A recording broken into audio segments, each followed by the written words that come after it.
오늘 베드로전서 1장 6절부터 9절 보겠습니다. 베드로전서 1장 6절부터 9절입니다. 그러므로 너희가 이제 여러 가지 시험으로 말미암아 잠깐 근심하게 되지 않을 수 없으나 오히려 크게 기뻐하는도다. 너희 믿음의 확실함은 불로 연단하여도 없어질 금보다 더 귀하여 예수 그리스도께서 나타나실 때 칭찬과 영광과 존귀를 얻게 할 것이니라. 예수를 너희가 보지 못하였으나 사랑하는도다. 이제도 보지 못하고 믿고 말할 수 없는 영광스러운 즐거움으로 기뻐하니 믿음의 결국 곧 영혼의 구원을 받음이라. 아멘. 이 말씀에 제목을 붙인다면 보지 못하나 기뻐하니 라고 지을 수 있습니다. 성도들 안에 기쁨이 있다는 거예요. 참 특이하게도요. 보지 못하는 예수님을 사랑하고 기뻐한다는 거예요. 6절 말씀에 따르면 너희가 근심이 있다라는 것을 사실은 확인시켜 줍니다.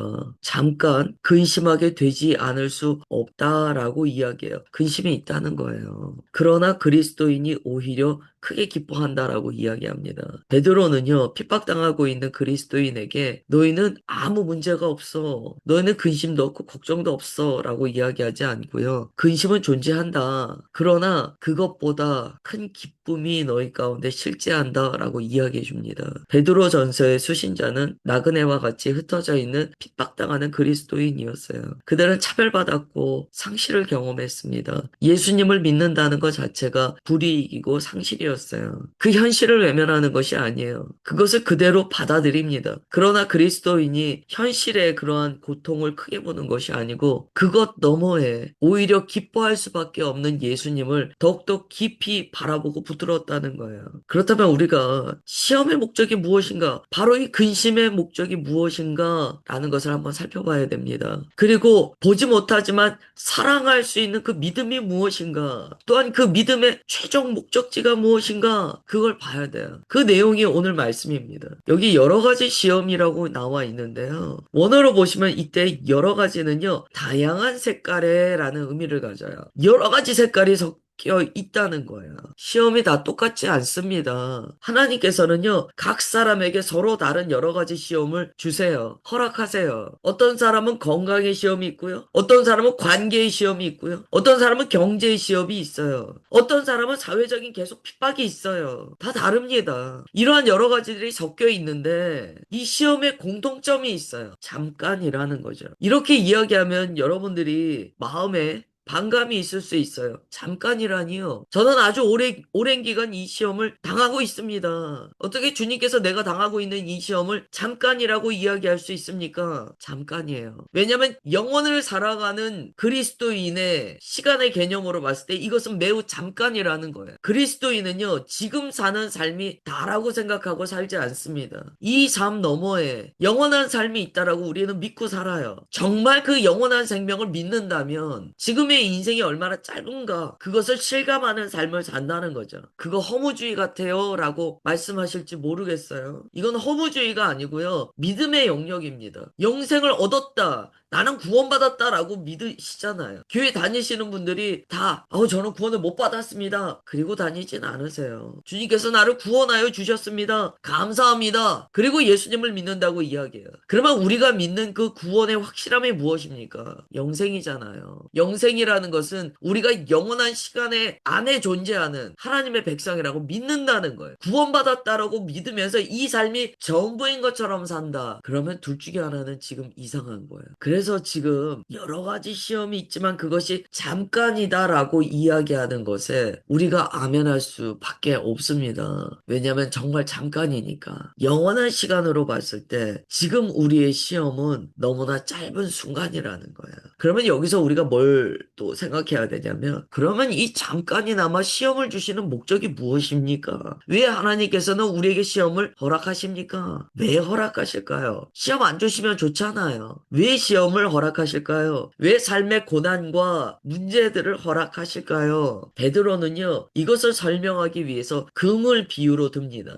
금은요, 불구덩이에 들어간다고 해서 없어지지를 않아요. 금은요, 오히려 불순물이 제거되어서 더 순수해집니다. 우리가 지난주에 야고보서를 살피며 우리가 그렇게 현실의 삶에서 잠깐의 삶에서 금가운 붙들고 살다가 하나님 나라 가면 그거 녹슬었다라는 내용을 나누었어요. 왜 금과 은이 녹슬었다라고 이야기합니까? 순수한 금이 아니니까. 거기에 온갖 부정한 것들이 섞여 있으니까 우리가 그거 붙들고 살았는데 하나님 나라 가서 보면 내가 붙들고 산 것이 정말 배설물과 같이 더럽다라는 걸 깨닫게 된다고 우리가 나누었어요. 우리의 시험은요, 그런 가짜 금, 가짜 은이 아니에요. 정말 우리가 주님 앞에 참된 금이 되기 위하여 주님께서 우리에게 불순물을 제거하는 과정으로서 이 시험을 허락하신다는 거예요. 그래서 우리가 이때 이것을 시험이다라고 하지 않아요. 연단이다라고 표현합니다. 연단을 통하여 금이 진짜 금이 된다는 거예요. 그런데 또 이렇게 표현해요. 금보다 더 귀하여 예수 그리스도께서 나타내실 때 우리가 그렇게 연단되면은요, 진짜 금이 되는데요. 그때 그 금은 우리가 지금 이 삶에서 보고 있는 금이 아니고요. 그것보다 더 귀한 이 이야기가 왜 나오냐면 당시에 금이 최고의 가치였기 때문이에요.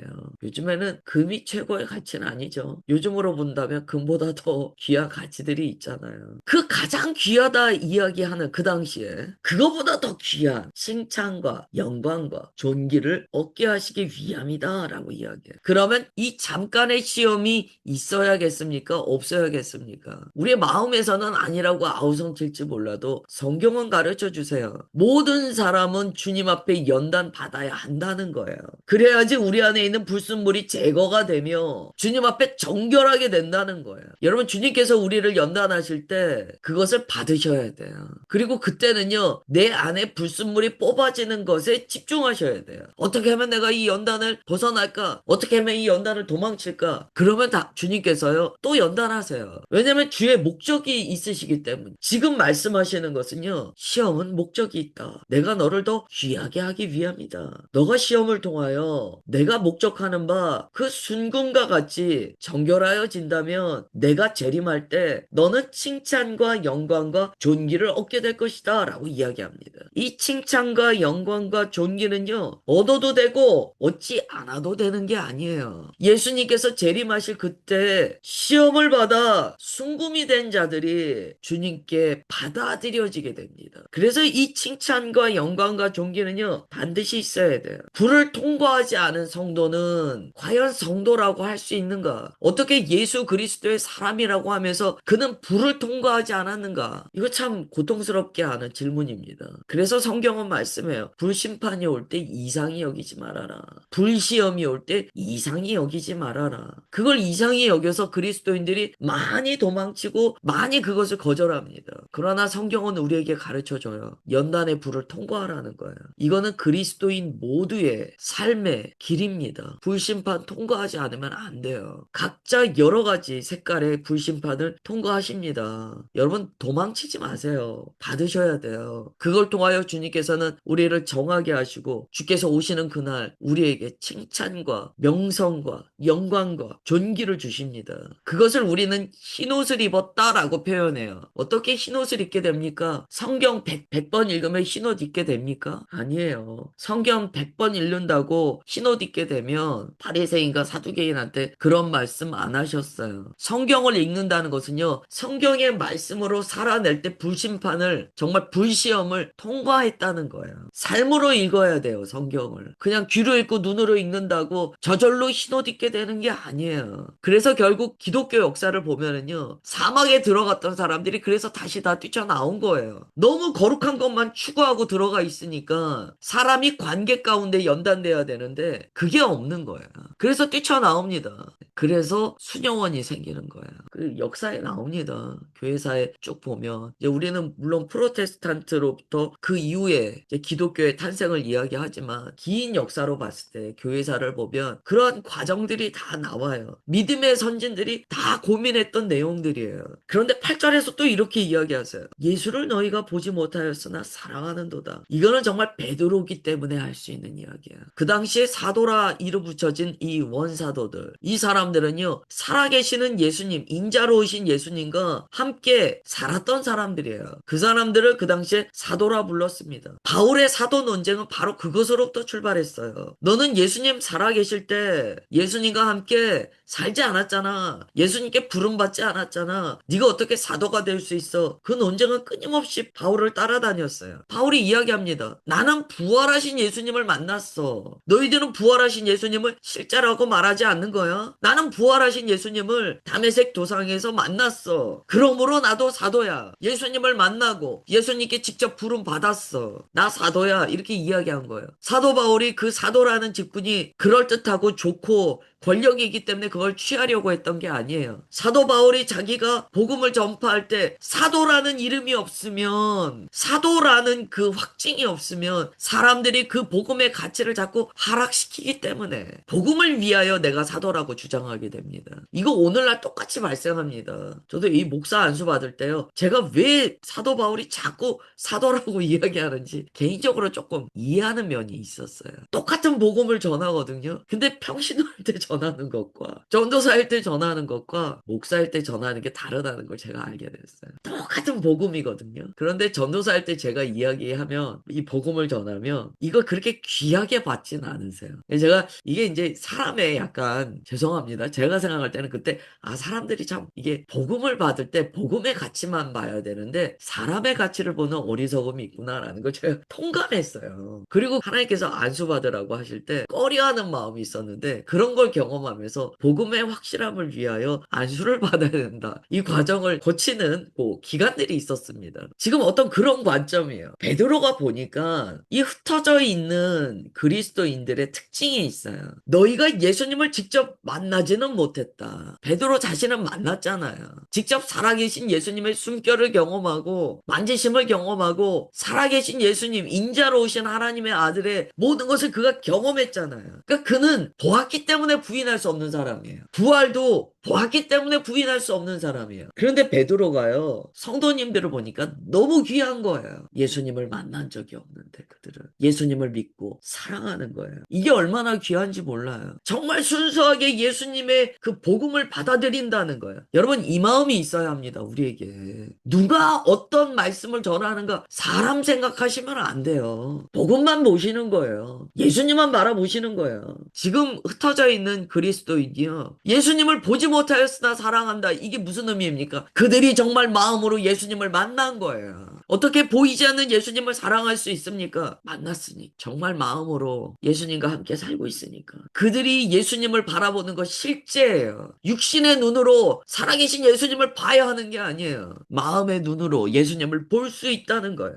베드로가 너무나 은혜롭게 그들을 바라봅니다. 예수를 너희가 보지 못하나 사랑하는도다. 이제도 보지 못하나 믿고 말할 수 없는 영광스러운 즐거움으로 기뻐하니. 이게 그리스도인이에요. 여러분, 우리가 이 아침에 이 말씀을 나누면서 정말 내 마음에 예수님을 바라보는 그 기쁨이 있는가? 예수님을 생각할 때 내 마음에 말할 수 없는 감격이 있는가? 표현할 수 없는 영광스러운 즐거움이 있는가? 돌이켜 보십시오. 신앙생활 오래 해서요, 정말 묵은 닭과 같이 우리의 마음이 그냥 느려 터지고 굳어지고 감흥도 없고, 그게 정상적인 상태가 아니에요. 저 그렇지 않은데 어떻게 하란 말씀입니까? 믿음의 눈으로 주님을 볼 수 있기까지 우리가 주님께 집중해야 돼요. 사랑하면 집중합니다. 100명이 모여 있어도요, 내가 사랑하는 한 사람은요 보여요. 집중해서 보여요. 1000명이 있어도 나는 내가 사랑하는 사람만 봐요. 그 우리가 경험하는 거잖아요. 사랑하는 사람은요, 이상하게 아우라가 있는 것 같아요. 그 사람만 집중하여 비춰주는 어떤 조명이 있는 것 같아요. 그 사람만 우리가 바라보게 되는 거 경험하시잖아요.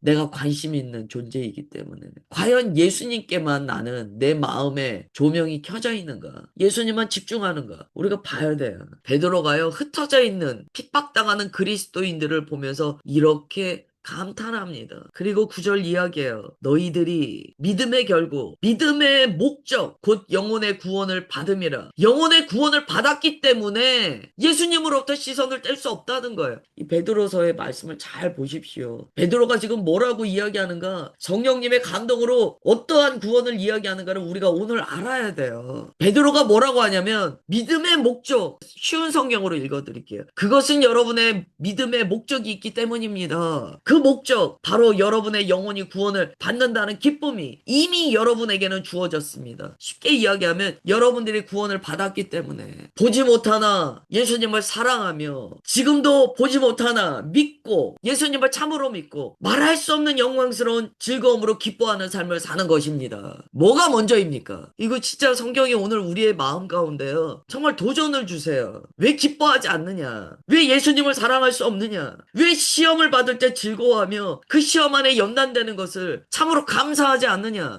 믿음의 목적, 영혼의 구원을 받았다는 그 확실함, 그게 있다면 그렇지 않다는 거예요. 참 두려운 말씀 아닙니까? 예수님께서 신랑으로 우리 가운데 오실 거예요. 다섯 처녀도 피곤한 삶에 좁니다. 꾸벅꾸벅 졸아요. 삶에 피로가 있어요. 꾸벅꾸벅 졸아요. 그런데 신랑 오신다는 그 음성을 듣고요. 등과 기름을 들고 맞이하기까지 충분한 양의 기름을 들고 달려 나아갑니다. 겉으로 볼 때 꾸벅꾸벅 조는 열처녀 다 똑같아 보여요. 그런데 준비된 자들은요. 예수님을 맞이하러 나갈 때 부족함이 없는 은혜가 그 안에 채워져 있다는 거야. 그 말씀과 똑같아요. 우리가 삶 가운데 예수님을 믿으며 기뻐하고 끝까지 예수님을 사랑하고 어떠한 시험 가운데서도 이기며 이 시험을 주신 주님께 감사드리며 연단받음을 능히 주의 능력으로 통과하며 정결함을 얻을 수 있는 이유는 믿음의 결국 영혼의 구원을 받았기 때문이라는 거예요. 우리가 오늘 이 말씀을 마음에 딱 담아야 돼요. 마리아가 수태고지 받을 때 마음에 딱 담았던 것처럼 담아야 돼요. 이 말씀이 내게 지금 어떻게 적용되어야 하는가. 오늘 말씀을 전달해 드렸지만 이제 여러분의 몫이에요. 이 말씀을 자신이 받아 나는 이 말씀을 어떻게 내 안에 적용하고 풀어낼 것인가. 그거는 어떻게 못해요. 밥상은 차려드릴 수 있어도 먹는 건 각자 성령님과 교제하면서 누려야 되는 몫입니다. 오늘 말씀 굉장히 귀한 말씀이에요. 오늘 구절 말씀은 오늘 하루 종일 잊어버리시면 안 돼요. 믿음의 결국, 믿음의 목적이 있어요. 곧 영혼의 구원을 받음이라. 구원의 현상이에요. 기뻐한다는 것은. 구원의 현상이에요. 예수님을 사랑한다는 것은. 오늘 굉장히 큰 숙제가 우리 가운데 주어졌습니다. 오늘 금요 예배를 제가 그냥 삶에서 안식하시라고 풀어놓아 이렇게 해드렸는데요. 그렇다고 묵상도 안 하는 건 아니에요. 하루 종일 묵상하십시오. 내 삶에 구원의 증거가 있는가? 구원의 증거나 하나님께서 베풀어 주시는 기적이 아니고 내 마음 안에 있습니다. 내 마음 안에 나는 구원의 증거를 가진 자인가? 없다면 주께 매달리시면 돼요. 고침 받는 거예요.